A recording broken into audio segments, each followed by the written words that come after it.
en gæstgiver. 2 øl til 2 trætterejsende. Nej, men vi åbner først om en times tid. Når vi så åbner, så ser vi morgenmad. Hey. Hvad tror du har gang i? Kan du så på den der nede fra? Hjælp!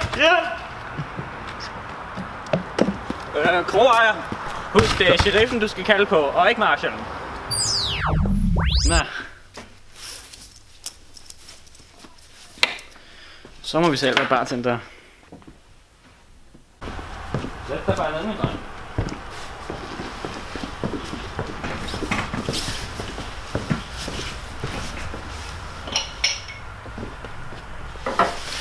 Hvilken slags tandlæge er du?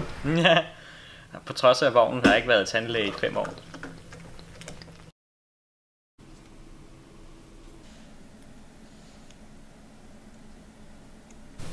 De her dage har jeg en anden profession. Dusørjæger.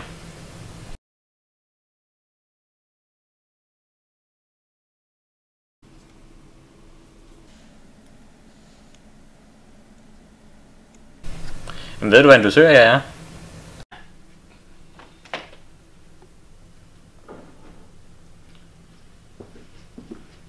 På samme måde som slavehandel handler om mennesker for penge, så handler dusørjæger om lig for penge. Jakken. Ja. Nå. Prost. Fuck the police coming straight from the underground. A young nigga got it bad cause I'm brown. And not the other color, so